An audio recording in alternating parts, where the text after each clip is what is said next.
राजस्थान लोक सेवा आयोग द्वारा आयोजित आरएएस मुख्य परीक्षा 2024 का दूसरा दिन शांतिपूर्ण तरीके से संपन्न हुआ। परीक्षा का आयोजन अजमेर और जयपुर संभाग मुख्यालयों पर किया गया, जिसमें हजारों अभ्यर्थी शामिल हुए। दूसरे दिन भी परीक्षा 2 पारियों में आयोजित की गई। सुबह से ही परीक्षा केंद्रों पर सुरक्षा के कड़े इंतजाम नजर आए। अभ्यर्थियों को मेटल डिटेक्टर से जांच के बाद ही प्रवेश दिया गया। कई केंद्रों पर अभ्यर्थियों को कड़ा और धार्मिक धागे तक उतारने को कहा गया, ताकि किसी भी प्रकार की नकल या अनुचित साधन का उपयोग न हो सके। उपस्थिति के आंकड़ों की बात करें तो जयपुर में 84.02% और अजमेर में 82.82% अभ्यर्थी उपस्थित रहे। ओवरऑल उपस्थिति 83.52% दर्ज की गई। गौरतलब है कि परीक्षा के पहले दिन कुल 84.44% अभ्यर्थियों ने पहली पारी में परीक्षा दी थी।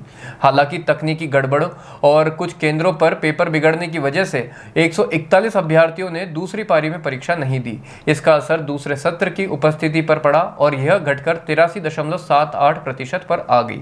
परीक्षा के दोनों दिनों में आयोग और प्रशासन ने परीक्षा की निष्पक्षता बनाए रखने के लिए हर स्तर पर सतर्कता बरती।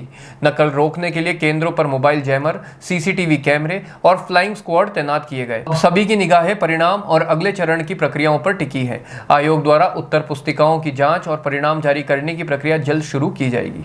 तरह की परीक्षा रही आज, किस तरह के एग्जाम रहा, किस तरह के क्वेश्चन आंसर आए थे?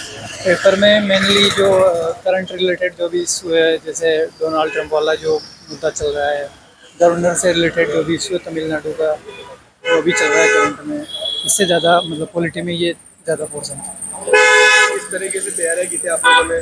तैयारी मेरी साल भर से थी और थोड़ा आरपीएससी ने डेट एक्सटेंड नहीं की, तो थोड़ा चल रहा था ऐसे कि डेट बढ़ेगी, लेकिन ये 3-4 महीने मिल पाए मतलब फ्री के बाद।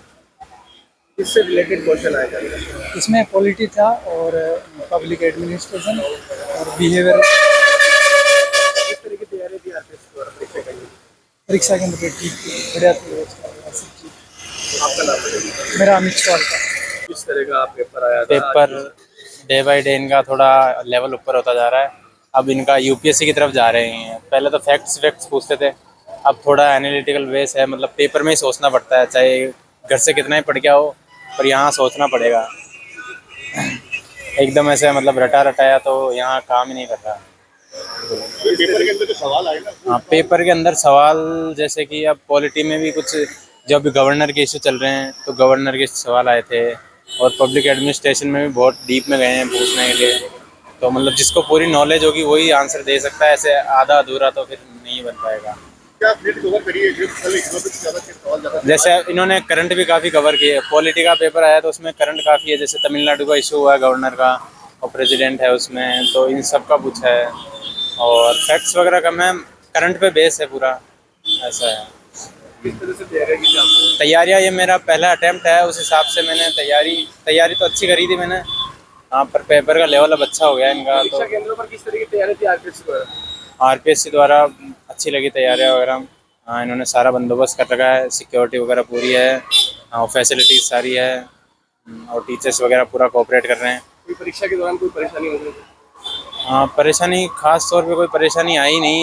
सारी व्यवस्था फैसिलिटीज़ इन्होंने प्रोवाइड कर रखी है आरपीएससी ने, और कोई दिक्कत है नहीं। क्या नाम है? विशाल जानी।